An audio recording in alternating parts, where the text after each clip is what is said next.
These are some concepts you need to remember about inverse functions. Let's start with their graphs. First of all, the coordinates of all the points are reversed. So for example, if the point 5, 1, which I have here, is on a graph, then its inverse function has the point 1, 5. Or if the point 4, 0 is on the original graph, then the point 0, 4 is on the inverse graph. So if you're given a function and you're given its graph, you can find coordinates of certain points and then just reverse those coordinates and plot the inverse. Another important thing to remember is if the original function has an asymptote, so in this case my original function has an asymptote here at the line x equals 3. So that means my inverse function has to have an asymptote at the line y equals 3. Notice that in general, the inverse is a reflection across the line y equals x. So the graph just reflects across that line. Now, as a consequence of these other characteristics, the domain and range are also reversed. So if you look at the blue graph, the domain of this is that x has to be greater than 3. So in the blue, the domain is that x is greater than 3, or 3 comma infinity. The range is all real numbers. Now I've drew that dotted red line, but that doesn't pertain to the blue graph. So this blue graph is continuing to go up and up, and it's continuing to go down here. So if I were to continue this, okay, it's still going to go up and it's still going to go down. So it's going to be all real numbers in the y direction. Now if you look then at the red graph, the domain of the red graph, x can be all real numbers because it's continuing to go this way and it's continuing to go up and to the right. So if we went way over here and we went far enough up, we would still find a point that has any x coordinate. So its domain is all real numbers, but its range, you can see, is only values of y that are greater than 3. So 3 comma infinity. Now I want to look at this parabola, and let's just apply what we've learned to this parabola. So here's the point 2, 1, so the point 1, 2 would be on the inverse. Here's the point 3, 0, so 0, 3. 0, 3. And here's the point 1, 0, so 0, 1. And let's see, let's find a couple other points. 1, 2, 3, 4, 3. So the point 3, 4. Okay, I'm going to pause for a second. You're probably all crying foul here. Let me try this again. And I'm going to put these in different colors. This is the point 2, negative 1, so it would be negative 1, 2. There we go. I knew this wasn't looking right. And then we have 1, 0, and 3, 0. So we have 0, 1, and 0, 3. We have 4, 3. So we would have the point 3, 4. We have, let's see, anything else that I can find that's real easy. Anyway, basically we're looking at this graph here. Okay, so here's my inverse. And notice it reflects across the line y equals x.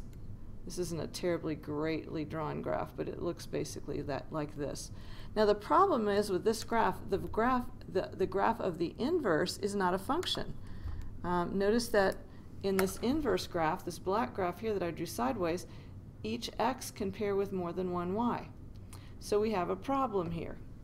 So this function, this is when we're talking about invertible or one-to-one functions. I'm going to erase this for a second. My original graph is not one-to-one. Each x pairs with exactly one y, but each y pairs with more than one x. So it's not considered a one-to-one function. Therefore, its inverse is not a function. So what do? Well, we have to look at only one half of the function, either the right half of the function or the left half.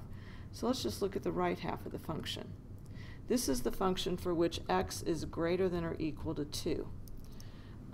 So if I took that domain restriction and said, let's just say that x is greater than or equal to 2. I'm going to write this over here.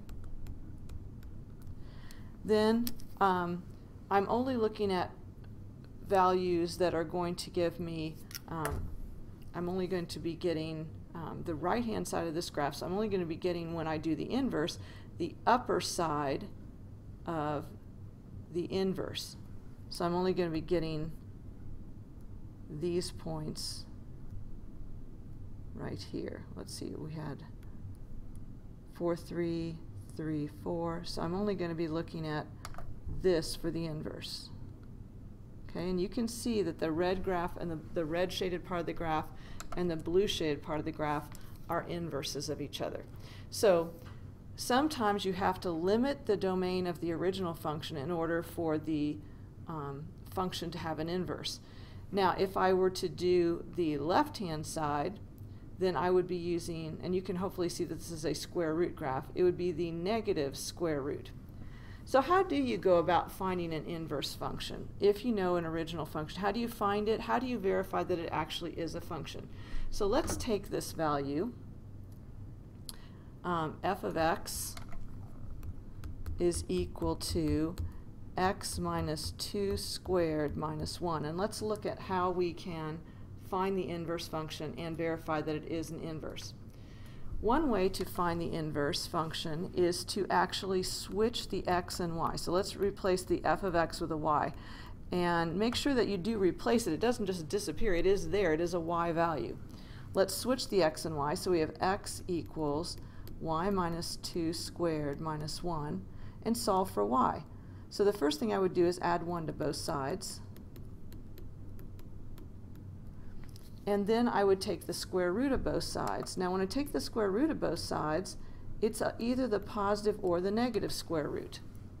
So in this case, I'm going to want the positive square root. If I used, since I'm saying that x has to be greater than or equal to 2, and I'm using the right-hand side of my parabola, I have to use the positive square root. If I was saying x is less than or equal to 2, I would use the negative square root for my inverse. So I have the square root of x plus 1 is equal to y minus 2, or the square root of x plus 1 plus 2 equals y. So I have f inverse of x is equal to the square root of x plus 1 plus 2. Now I want you to notice a couple things about these. If you look at how we've done things to x, here we start out by saying, let's subtract 2 from x. Then let's square it. Let's square the quantity. And then number 3, let's subtract 1. Now let's see what happens in the inverse function.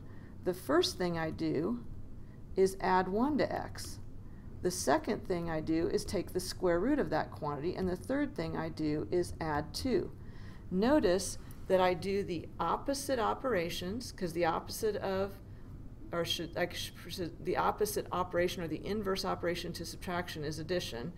The inverse of squaring is square root. The inverse of here, subtraction, is addition. Notice I do the opposite operation. I also do them in the opposite order. Here I end with -1. Here I start with adding 1. So these verify that these are inverses. Another way to verify that they are inverses is to put a number into the function. And I'm actually going to start by putting a number into the inverse function because it's easier to pick a nice number for the square root here. So I'm going to say f inverse of 1. I'm sorry, f inverse, let's say f inverse of 3. So f inverse of 3 is equal to the square root of 3 plus 1 plus 2, which is the square root of 2, square root of 4, which is 2. So this ends up being 2 plus 2 is 4. So f inverse of 3 is equal to 4. Now I'm going to take 4 and put it into the other function. So f of 4 is equal to 4 minus 2 squared minus 1, which is 2 squared minus 1, which is 3. So f of 4 is equal to 3. So notice here they undo each other. If f inverse of 3 equals 4, then f of 4 has to equal 3. That shows also that they are inverses. One more way of showing they are inverses, and once again, this is, I have limited this to x greater than or equal to 2 in order for them to be inverses. Another way to show they're inverses is called composition of functions. So I'm going to take the function, so let me rewrite my function. F of x is, I better see what it is, x minus 2 squared minus 1. F inverse of x is equal to the square root of x plus 1 plus 2. And remember, this has the restriction that x has to be greater than or equal to 2. If I do f of f inverse of x, meaning I take the entire f inverse function and substitute it for x right here, I get the square root, or in parentheses, x plus 1 plus 2, and then I have to do the minus 2, which is right here. Okay, so minus 2 squared minus 1, which gives me x plus 1 squared, because plus 2 minus 2 cancel out, they add to 0, minus 1, which gives me x plus 1, the quantity squared is x plus 1, minus 1 is x. So if f of f inverse of x equals x, or f of inverse of f of x, f inverse of f of x equals x, they are inverses. Okay, so that's another way to check, called composition of functions. So those are some important things you need to know about inverses.